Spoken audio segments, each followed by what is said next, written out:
All right, so following game 82 of the season, a loss to the Seattle Kraken, the San Jose Sharks have reached the offseason and they'll miss the playoffs for the third consecutive season.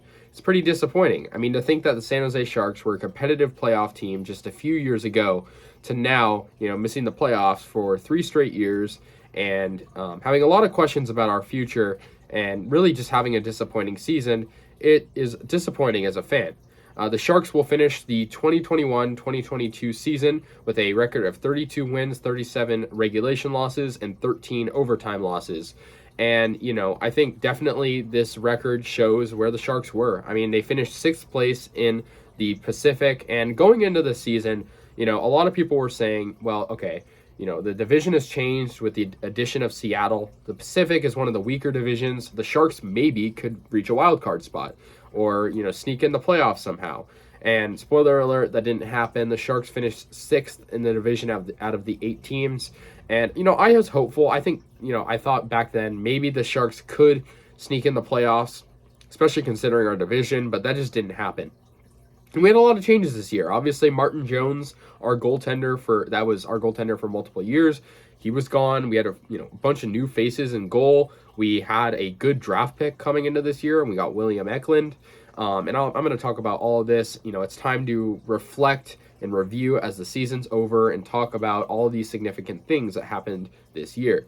So, of course, I mentioned it. The Sharks drafted William Eklund, and that really kicked off the season. And that was a big draft pick, right? I mean, William Eklund, he was very hyped up coming into the draft. A lot of people were saying the Sharks got a steal, and they did. I mean, he was the 7th overall pick, and, I think a lot of people were expecting him to, be able to be NHL ready right away. I personally wasn't, and he wasn't, right? He experimented. He played a couple games in the NHL. It didn't work out, and he went back to Sweden. So I think that's something to look forward to. William Eklund, right? He's going to come back. I can almost guarantee you he's going to make a significant impact with the Sharks. So I'm happy with Eklund. I think he needed to go back to Sweden to kind of show his potential, and I think he's thriving there. So that's definitely a good thing. That kicked off the season. So then we, go back to the regular season. The Sharks started out strong. They won their first 4 games of the season, as you might remember, all against Canadian teams and all pretty dominant wins. Aiden Hill was playing really well in net. Reimer was starting to get cycled in, and the Sharks looked like pretty legitimate. Their defense looked good. They were getting a lot of good goals. Jonathan Dahlin was, this face that sort of came out of nowhere. This guy that I'd never heard of, and he was scoring a lot. And I was thinking, wow, the Sharks are really overachieving what I thought they would, be able to achieve. And this, success would be pretty short-lived. I mean, the Sharks, don't get me wrong, were pretty good in the first half of the season, but then you reach the All-Star break, and the Sharks, after the All-Star break, could barely win at all. I mean, they went on this 10-game losing streak. They really hit rock bottom, and that caused turmoil within the team. Another detail I wanted to bring up was Evander Kane. I think that was a big story off ice that was important. And the Sharks finally placed Evander Kane on waivers, and then they terminated the remainder of his contract. He eventually went to the Oilers. But that was a big storyline with the Sharks. It was more off ice because Evander Kane didn't play for the Sharks this year. But he was still on the team, and considering he was a great player, in his prime on the Sharks just years before, and now, then all this question came up. And so the Sharks, I feel like that kind of lifted some weight off their shoulders as he was a big problem for the Sharks. So, yeah, another disappointment was Erik Carlson. Every year everyone's going to, saying Erik Carlson, he's going to do better this year. And don't get me wrong, he did do a lot better this year at the beginning, but then he got injured. He was out, for the season at, when it was determined at the end of the season. They just said, yeah, he's done. And yeah, another big detail, Doug Wilson stepped down as GM. He was with the Sharks for 19 seasons. He stepped down due to health concerns. I mean, I wish him nothing but the best. He was with the Sharks through thick and thin, through the Marlowe days, through the Thornton days, through the Stanley Cup year. And, I think it's probably good we're going to get a fresh set of eyes with the team, but I also think Doug Wilson had a legacy. He played for the Sharks early on. And so, I think, it's a shame that it came to that, but I wish him nothing but the best. But, when it was all said and done, the Sharks were failing. They needed to fix things, so I think a new change is good. A big storyline this year was the Sharks extended Tomas Hertl to an 8-year extension. And that was pretty exciting for me because I've always liked Tomas Hertl. I always have. I think he's a great player. I mean, if you look at it statistically, he's basically the second best player on the Sharks, behind Timo Meyer. So, he was definitely a guy I wanted us to keep. Now, I did think, wouldn't be the worst thing if we traded him and got some good value, but they didn't trade him, and I think that was a good decision.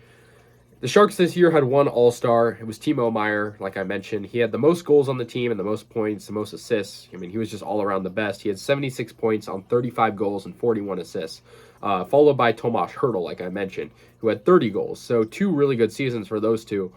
But, we got, I think a good thing about the season was we got to see players that will probably be more prominent on the Sharks in a couple years. I'm talking when they're more developed. Like Scott Reedy, I think was a big, a guy that really stood out to me towards the end of the season. Scott Reedy for sure. I also think Noah Gregor stood out to me at the end of the season. His passing ability, his goal scoring was pretty good. And these guys are young too, you got to remember. So and they're also on pretty cheap contracts, which is good to hear. Jonathan Dahlin, I feel like sort of died down. He was good at the beginning of the season, but I don't doubt he'll be good next year.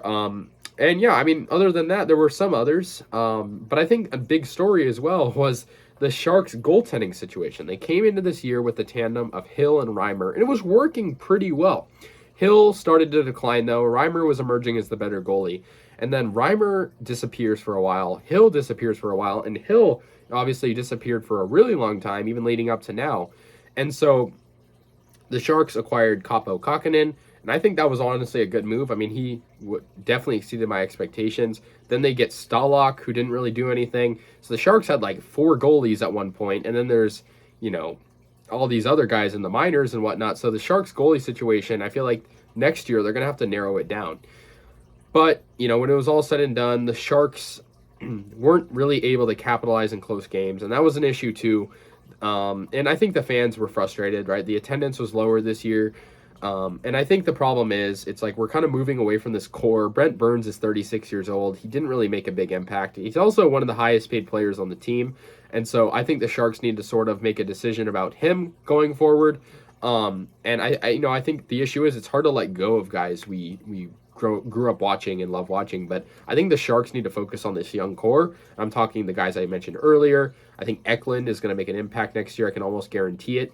But yeah, I think the issue with the Sharks was after the All-Star break, they could not win games, and leading up to the All-Star break, they were not really playing that good either. They really only played good in the first couple weeks of the season. But I think the Sharks, if they can get a good GM, I think they'll play better next year. But I think the bar is pretty low. There's a lot they can improve on, and I'm happy that they were able to have some bright spots, like the rookies and whatnot. But I also think there's a lot of room for improvement. So yeah, the Sharks, like I said, will finish this season without missing the playoffs, or with missing the playoffs.